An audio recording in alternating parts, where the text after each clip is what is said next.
Well, hello, everyone, and welcome to our ongoing national conversation series about customer service in the U.S. I'm Denese Waiters with JD Power, and with me today is Jon Picoult. Jon is the founder of Watermark Consulting and a leading expert in both the customer and employee experience. Jon helps companies impress their customers. He's been featured by dozens of media outlets, including the Wall Street Journal, the New York Times, NBC News, Fortune, and Forbes. He has also advised C suite leaders at some of the world's foremost brands and helped them to capitalize on the power of loyalty, both in the marketplace and in the workplace. Thank you for joining me today, Jon. Hey, Denise, it's great to be with you. All right. Well, Jon, you may know that JD Power recently launched our first ever cross industry customer service experience study, where we obtained voice of the customer feedback for approximately 100 brands and across multiple industries. And our quest at the time was to find out what customer expectations are for a great service experience.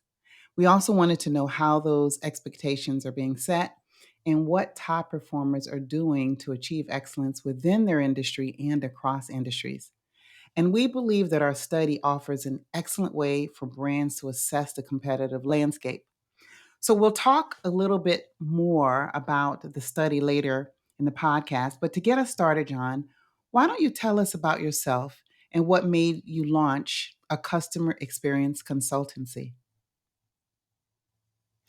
Yeah, sure. The story begins many years ago with the first entree I had into the business world, which was actually selling radio ads door to door when I was in college, because I wanted to get a DJ slot on the college radio station, which was actually a commercial radio station. It didn't get any funds from the university.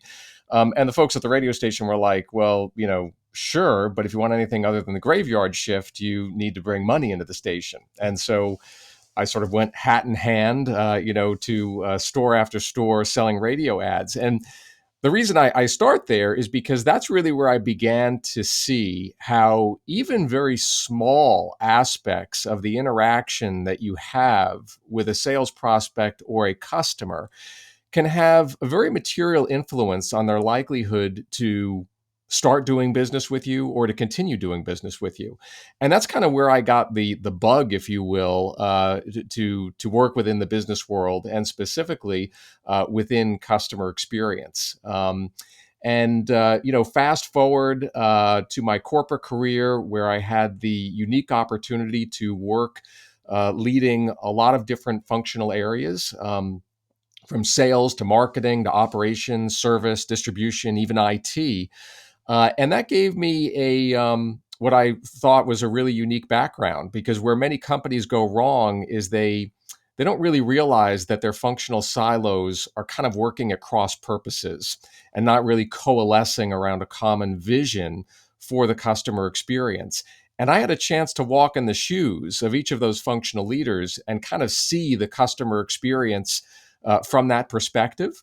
And so ultimately, I decided, I always toyed with the idea of setting up my own consultancy. And I thought that was a really unique background to bring to bear to the marketplace and help other firms overcome those hurdles in improving their customer experience and their customer service. Well, that's awesome. Thank you for sharing that. I mean, a lot of us start in that same way from little small experiences in our own lives just to get started in customer service. So I have a very similar story, but we're going to talk about you today. Well, I'll have to interview you then in the future. That's right. That's right. So, Jon, you wrote a book called "From Impressed to Obsessed."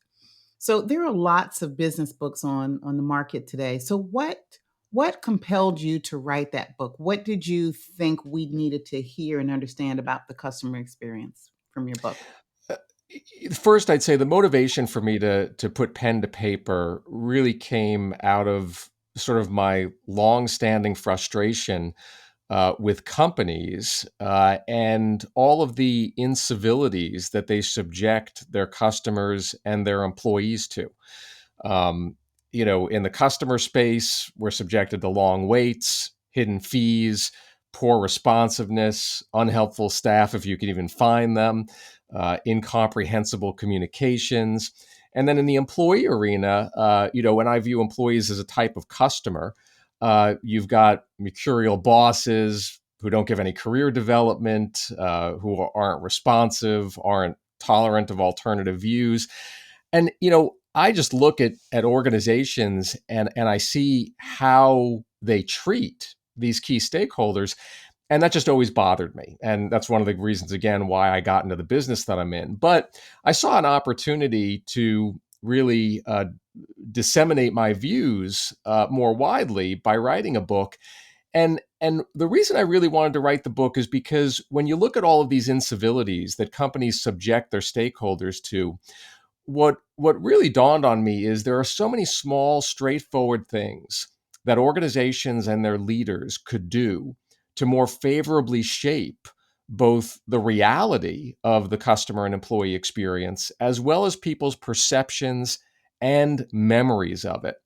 And that's really the part that I emphasize in the book. And this is the part that I think really doesn't get a lot of attention uh, in this discipline, is the notion that how people remember their experience with a company or with a leader is even more important than the experience itself. Focusing on the customer realm, what I think great companies realize is that they're not just in the business of shaping people's experiences; they're in the business of shaping their memories, because it's people's memories that are going to drive that repurchase and referral behavior. That's the lifeblood of any thriving business. And what I found is that there are a discrete set of principles grounded in cognitive science that successful companies use to shape their customers' perceptions and to sculpt their memories and to motivate precisely the kind of behavior that drives business success in the future. Okay. Well, I know you talked about principles, and one of your 12 principles is about making things effortless for the customer. And that aligns really well with the results from our cross industry customer service experience study. And the study highlights the need for brands to minimize customer effort, which was, in my opinion, the most significant finding from the study. So, the more minimal the effort required to resolve an issue or solve a problem, the higher the satisfaction across all channels. So, what do you think? What are some of the ways that brands can minimize effort and make it easy for customers to do business with them? Yes, and so first, I would just echo your sentiment. I think that there have been a lot of studies, including obviously yours, that have shown just how valuable an effortless experience can be in cementing loyalty with existing customers and converting sales prospects. What I would tell your audience is that for me, there are two types of effort that I talk about in the book, and I think that I want to start there because I think that every company really wants to keep their eyes peeled on managing both of these types. The first type is physical effort. And by that, I sort of am referring to, how often do I have to use my vocal cords or, click a mouse button or use my muscles, to interact with your business in some way? That's physical effort. And then there's cognitive effort, which really refers to how easy or difficult it is for me to wrap my head around some idea or concept that you're trying to communicate to me. And so to give you a few examples here, let's start with physical effort. I think that I like to point to Amazon as an example of a company that's really put the whole idea of a physically effortless experience at the center of its whole business strategy. Perhaps best epitomized by their patented one-click purchase button, which was originally developed to combat cart abandonment. Because there was a lot of effort early on in the internet era. I'd go to buy something, I'd have to rekey all of my information, my address, my credit card info. And that's what Amazon was seeking to do, was to minimize effort by retaining all of that information. So one click and I'm done. I think that's a really good example in the digital realm of just reducing clicks and making it more effortless.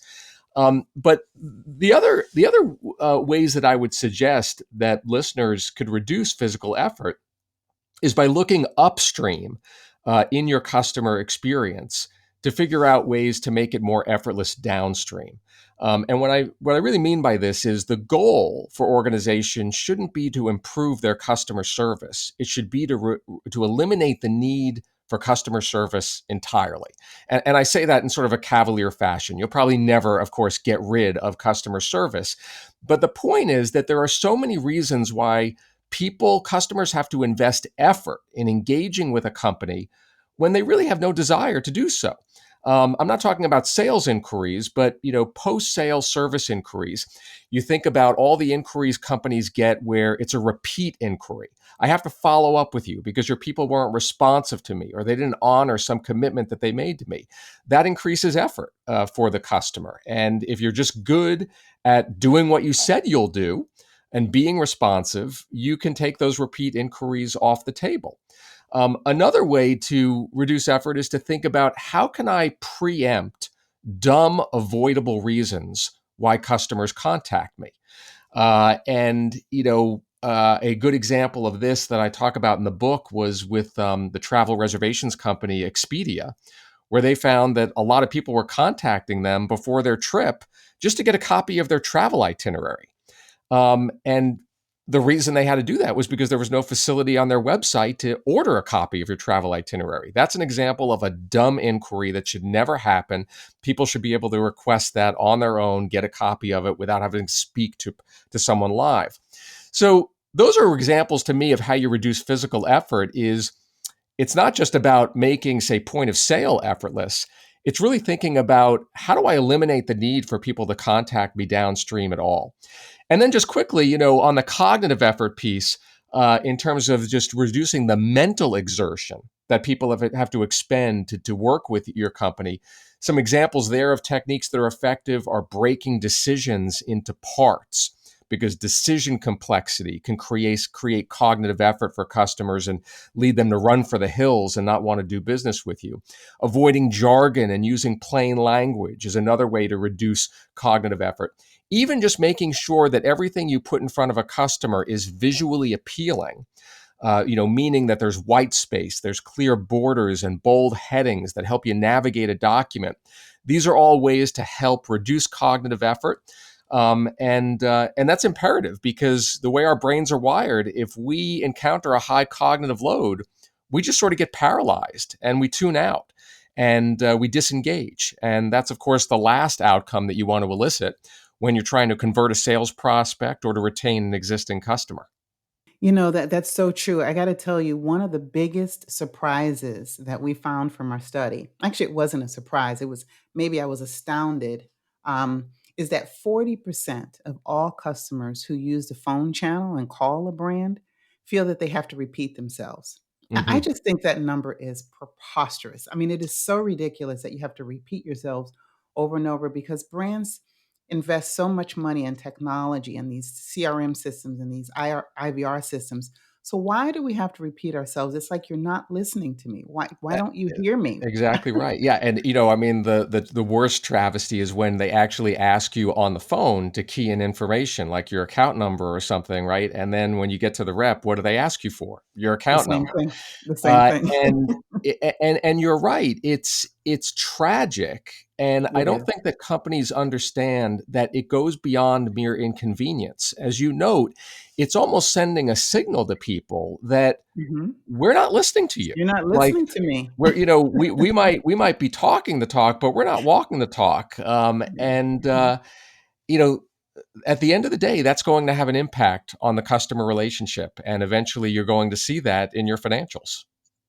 I agree with you. I had a call a couple of days ago with my health insurance company, and I had to repeat myself because I had to be transferred 4 times. And each time I said, I've repeated this. I've already given my name and my account number and my social number and all of this.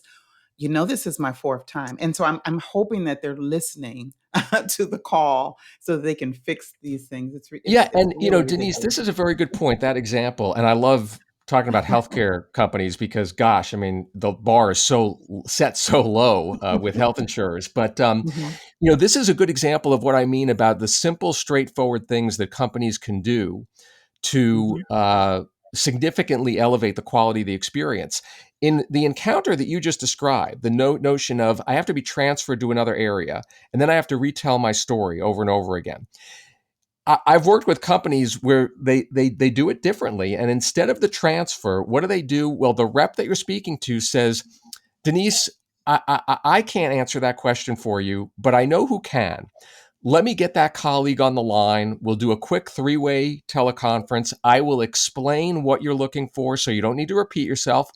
And then once I know that you are in the hands of a capable individual who's got the answer to your question, I will leave you to speak with them. That feels very different to the customer. Not only is it more effortless, but it feels like it's really a signal of advocacy. Like you Mhm. care about me. You're Yeah. taking the time, you're giving your time, the rep is, when they don't necessarily have to make it easier for me to interact with the business. And to me, that's a great example of a small, subtle thing that companies could do that really change the whole ambiance of the encounter. It's a warm transfer, and I ask for Yeah. it all the time. Can you do a warm transfer so Right. that I actually have to help agents help me when I call. And you're not getting paid to do that, are you? No, I'm not, but I'm just a customer service practitioner, and it's just my second nature. So John, some touch points like paying a hotel bill or updating account information would appear to be unlikely candidates for impressing people. So what are your thoughts on how to turn basic customer touch points into an elevated brand experience? Yeah. So the first thing I would say is it's you never want to disregard any touch point and view it as being beyond the reach of improvement.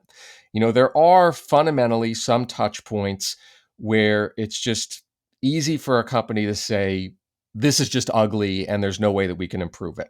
If you ever get to that point, step back for a moment, reflect on it and really think creatively about what you could do differently. As an example, the notion of paying a hotel bill. Paying a hotel bill is, not the best experience because it used to be that you have to go down to the front desk. You're probably standing in a line, and you've got to get your credit card out, and you see the big bill, and you pay it. I mean, how do you make that a better experience? But if you think about it, it actually has been improved in recent years with the advent of self-service checkout. And so from a mobile app, I can see a copy of my bill. I can check out if everything looks okay, and I can be on my way. And that, again, is another example of a way to make an interaction more effortless. And for people who choose to avail themselves of that avenue for checking out and are okay with doing it that way and don't want to speak to someone, that's a great improvement. And so that to me is an example of thinking creatively about something that, on its face would seem to just be an ugly part of the experience when you've got to pay for the service that you got. And the industry has figured out a way to make it better.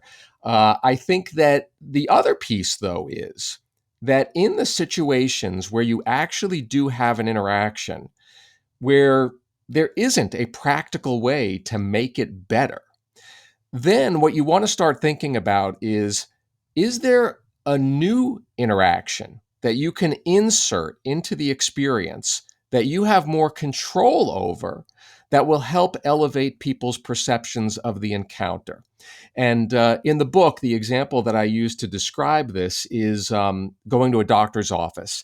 And after you visit with the doctor and you go to the front desk and you check out, that's where you've got to pay your copay or your deductible or whatever. And so you're reaching in your pocket, you're paying, you look at that and you say, how could that be made a better experience? And maybe it can't. But what if that doctor's office decides to introduce an additional touch point into that experience? What if 24 to 48 hours after you leave that office and you've checked out, what if the doctor or the nurse calls you to say, hey, you were in a day ago, just wanted to check in on you and see how you're feeling? Has that medication that we've given you, is it helping you? That's not something that every doctor's office does, but the way that we remember our experiences, that actually is a very effective strategy for tacking an additional interaction onto that point of checkout that's going to help people's perceptions of the whole experience end on a higher note. And so that's the other strategy I would say is if you actually can't figure out how to improve a specific interaction, start thinking about how you could add some new interaction to the experience that you do have more control over to help elevate the quality. That's actually a great example. I do. We have this urgent care. I have 4 children, John, so I'm always Hmm. at a doctor or urgent care or something like that. Uh-huh. And one of the brands that we work with, they always call and follow up to find out how the prescription worked or how the kids are doing. And I just love that. So I think that was a great experience, and I Yeah. hadn't thought Yeah. about it in the way that you just expressed. I just know Right. that And I again, it's love another that. example. How much does that cost them, right? How much does Right. it cost them to do that? But it obviously has a significant impact on your perception and your memory of working with that urgent care provider. That's right. That's right. So, John, let's talk about the business case for customer experience. Now, many customer experience transformations are expensive. So, what insight can you provide on that? Creating a business case for elevating the experience? Yeah. So the first thing I would say is I think that somebody who's trying to argue the business case for customer experience, I'd be careful using the word transformation. And the reason I say that is because that can be it can be a little third rail, I think, in some organizations. Executives can hear the word transformation and immediately they see the dollar signs pop up and, they start to tune out because they're just reining in the purse strings and they just don't, they just think it's going to be way too expensive. And getting back to some of the examples that we just talked about, there are material advances that you could make in elevating the experience that you're delivering to your customers that people would look at and say, well, that's not necessarily transformation, but boy, it's a continuous incremental improvement that moves the needle, that makes a difference. And so that's one piece of advice I would give is you want to be sensitive, given the culture of your organization, whether the word transformation is actually helpful or not. Now, getting to the brass tacks of actually, the business case for it, I think, like with many things in business, this is not about how much something costs. It's about how much it makes. It's about the value that you get in return. And so the question that organizations need to ask themselves, as opposed to focusing on how much this customer experience improvement is going to cost us, what you also want to be talking about is things like, what does a 1% improvement in customer retention mean to us? If we're able to elicit that from the enhancements that we're making, what would that be worth to us? What would a 1% greater sales conversion rate be worth to us? If our referral rate from existing customers increased by 1%, what would we gain? If we reduced our post-sale customer inquiries by just 1%, what would that be worth to us? These are the kinds of things that companies should be reflecting on, because if you're going to invest in customer experience improvements, these are the ways that you're going to see the benefits. And when you start to look at the numbers, at what a 1% improvement, for example, in customer retention is actually worth to your company, very often I find that what it's going to cost to get there with the experiential improvements, it sort of pales in comparison to the value that you get from a 100 basis point improvement in customer retention. So that's another important way, I think, to look at it. And then the last piece of advice that I would have around making the business case is that it's important for people to understand that the benefits of customer experience investments often appear in different cost centers from where they are made. And this is something that is really problematic for organizations because, we talked earlier about the siloed nature of many organizations. So if I choose to invest in making our billing statement more readable with the hopes of reducing some of those downstream billing calls that many companies get, if I'm going to invest in that, that's going to appear, say, in the billing administration cost center. But the benefits of that improvement are not going to appear in the same cost center. They're more likely going to show up in the contact center's expense report via reduced calls and maybe less need for smaller staff. And so the economic calculus of customer experience improvements often cuts across cost centers and functional areas. And so when you're trying to justify and make the case for customer experience, you've got to make sure that the CFO and others that are looking at the financials are thinking holistically about all of the places, not only where the investment is being made, but where the return is going to be seen. And you need to make sure to match those up in order to really see the value that you're getting. And I think that's why many of these initiatives are now being run by chief experience officers as opposed to individual departments, because you're right. People begin to think selfishly about how is this going to impact my budget, and if it doesn't, maybe they don't do anything about it. Like that example with the head of billing. If I'm not going to see a benefit necessarily from an expense standpoint to my cost center, how much do I really want to invest in Yeah, improving the bill? So that's I right. think you're right. There is value in having somebody in the organization who has a perch that enables them to look broadly across all of those functional silos. So, John, how do you calculate the ROI of customer experience, and how would you convince skeptics within any organization that there's real value in delivering a great and differentiated customer experience? So I think that you have to look at this from two perspectives. There's a macro view and there's a micro view. And by the macro view, I sort of mean the macroeconomic view of at a high level, what is the ROI on customer experience excellence? And this was something that I wrestled with for a long time in my career. And when I set up my own customer experience consultancy, it sort of became a greater necessity to me, because if I was going to have any clients, I needed to make sure that they understood what was the ROI of investing in customer experience. And I remember it was probably within the first year that I started my business. It was around actually the holiday time in December, and this light bulb went off. And I said to myself, how do you convince people of the ROI of customer experience, executives and boards of directors? And the answer is you need to speak a language that they understand. And what I put my finger on is that the language that those folks really understand is the language of shareholder value.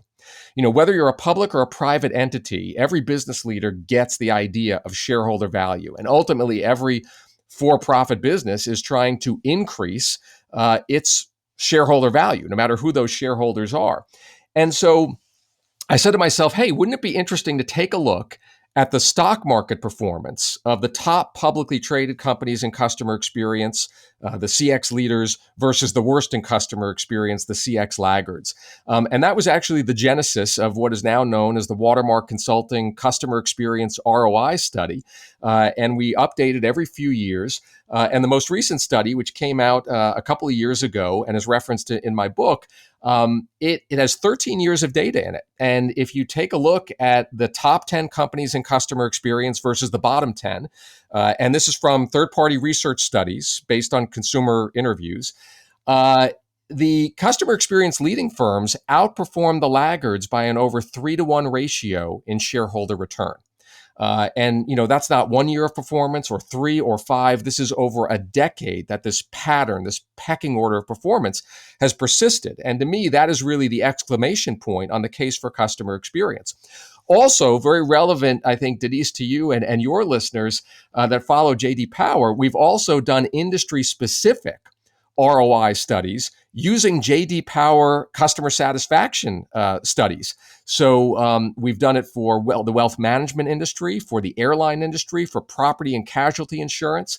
And in each case, the same result. You see that the leaders in customer experience in those industries over the long term, their shareholder return far outpaces that of the laggards. So that's the macro view.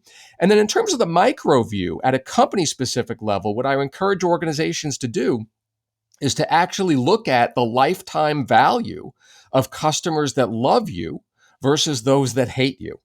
And, how do you determine who loves you and who hates you? Certainly, if you have some sort of voice of customer program, if you're doing surveys of any kind, there are ways to then put these customers into two groups. The step that many organizations don't take, though, is to then look at the financials of each of those customer groups, the ones that have rated you highly versus those that have rated you poorly. And anytime I see a company do this, what they discover is that The customers that love them, they have a greater tendency to repurchase, greater tendency to buy other products. You get greater wallet share from them. They also tend to contact you less because they're happier. They don't complain as much.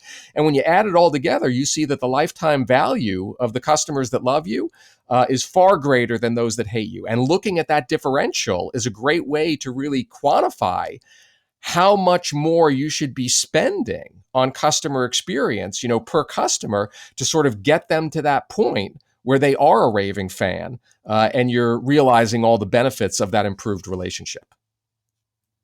I love that next step, Jon. That's great. I hadn't thought about dividing up feedback in that way and testing it financially. So thank you for sharing that. Yeah. So, Jon, what about those brands that might want to deliver a better experience but have constrained budgets? What can they do with their limited resources? Uh, my advice to organizations that are in that position is you really want to focus. It goes back to what we talked about a little earlier. You want to focus on those types of experience enhancements that actually help to preempt downstream customer inquiries. Um, because when you look upstream and you make changes upstream in the experience, whether that's the point of sale interaction, or how a sales proposal is constructed, or how a billing statement is organized, when you make investments there, it's a lot easier to justify and to quantify the impact of those investments, because they're not driving increased sales necessarily, which are notoriously hard to quantify. What they are driving is expense savings in the form of reduced inquiries downstream. That's putting less stress on your operating infrastructure, which essentially means that you are able to deliver a better customer experience at a lower cost. And so that's where I would tell organizations that are budget constrained, you should look for those opportunities that are essentially self-funding if you look at them over the long term, in the sense that if you're doing it right, you're actually going to take a certain percentage of post-sale inquiries out of the organization, and that is unquestionably going to have a payback for you. Okay. Well, Jon, you are a wealth of information. So, where can folks go to follow you and learn more about your work and purchase your book and so on? Yeah, sure. So if they're interested in learning more about the book, the book's official website is at www.impressedtoobsessed.com. That's impressed, the number 2, obsessed.com. And they can learn from the book about the book there, or buy it from their favorite retailer. And then to learn more about me and my company, best place to go is to my personal website, which is jonpicoult.com. That's JONPICOULT.com.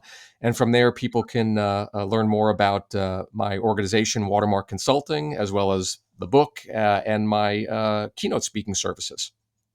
Okay. Well, that's going to wrap it up for us today. Thank you so much, Jon, for participating in today's podcast. I appreciate you sharing your wisdom and your insight and excerpts from your book. Thank you for being with us today. Thank you, Denise. It was great to be here. All right. And so, listeners, thank you for tuning in as well. If you'd like more information on today's topic, please visit us on our website at jdpower.com/business. Till next time.